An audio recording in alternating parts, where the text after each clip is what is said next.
Vous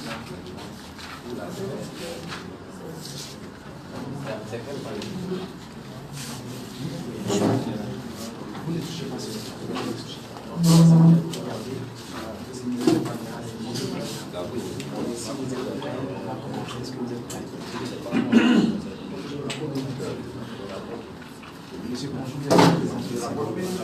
Bonjour, je me nomme Kasim Madison, je suis porte-parole de la coalition de 5 syndicats, à savoir Sinamsi, qui vient de tenir sa conférence de presse, Flamme, H2O.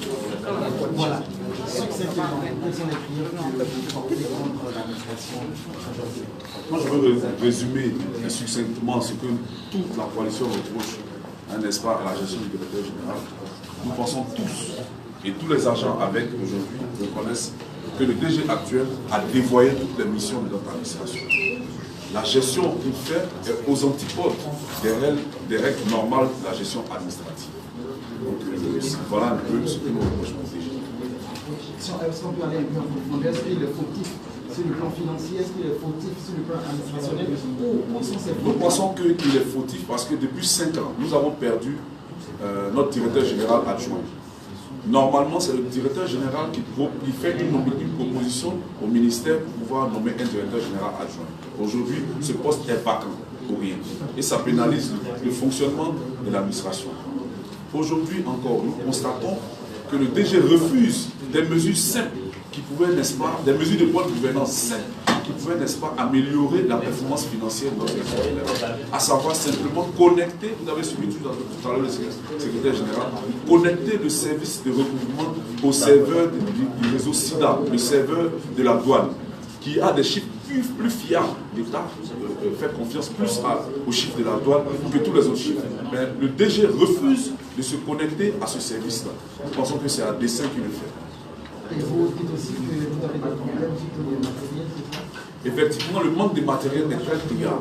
Matériel de bureau, matériel informatique, matériel de communication et surtout, quand on parle de police maritime, quand on parle d'affaires maritimes, on parle d'étendue du plan d'eau. Nous n'avons aucun engin nautique pour circuler sur le plan d'eau, pour effectuer nos tâches régaliennes de protection des eaux sous juridiction ivoirienne. Et vous avez déjà fait une grève? Tout à fait. Est-ce qu'on s'attend encore à une nouvelle grève? La grève que nous avons, la toute dernière grève que nous avons menée a été suspendue.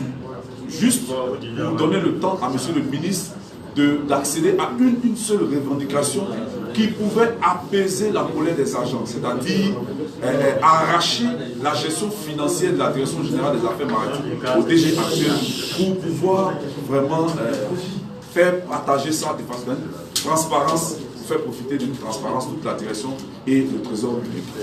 Mais aujourd'hui, cette mesure n'est pas encore prise. Est-ce que ça veut dire que vous allez retourner encore à cette grève? Le ministre des tutelles actuel, depuis fin novembre 2018, nous a donné 2 semaines pour accéder à cette demande. Nous attendions le ministre le 15 décembre pour nommer un ordinateur de crédit à part le directeur général.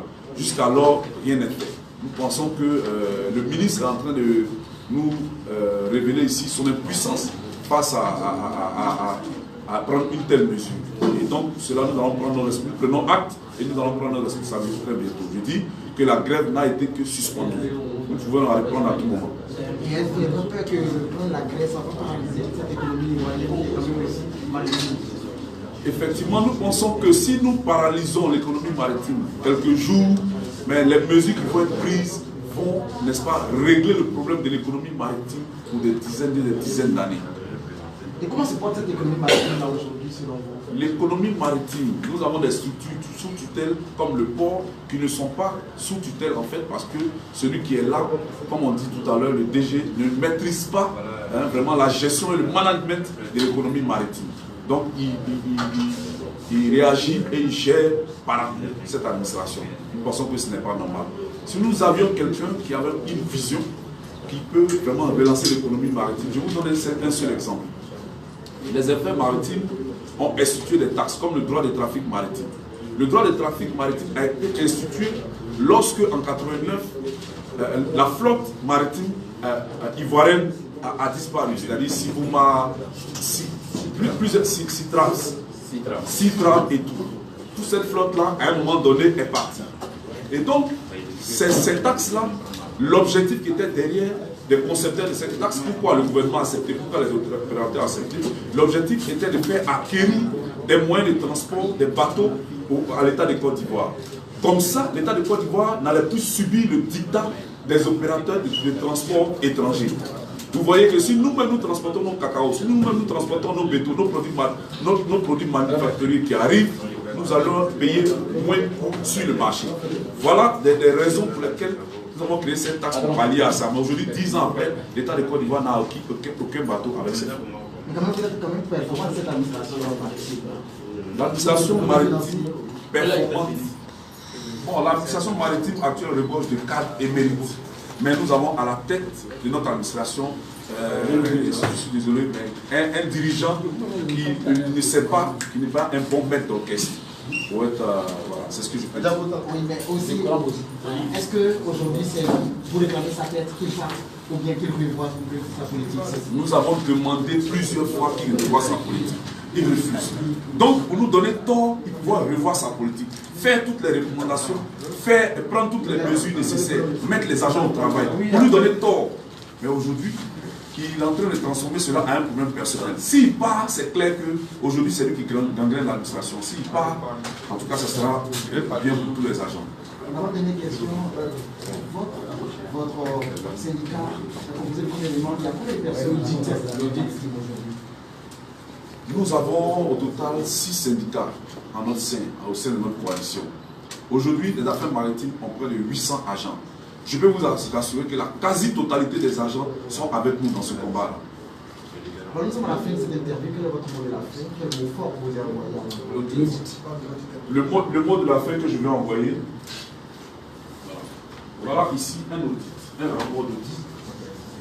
À la suite de toutes nos grèves, toutes nos voici un rapport d'audit qui a été diligenté par le Premier ministre lui-même. Et ce rapport d'audit a des recommandations, il y a des tableaux dedans, où il y a des délais d'exécution de ces recommandations-là qui finissent depuis fin avril 2018. Aujourd'hui, nous constatons clairement qu'il y a un aveu d'impuissance quelque part. Donc nous demandons à monsieur le président, son excellence, le président de la République, de se saisir de ce dossier-là. Parce que nous n'accepterons pas que l'image des technocrates chevronnés internationaux de monsieur le président de la République soit écorchée par de telles dérives administratives. Merci.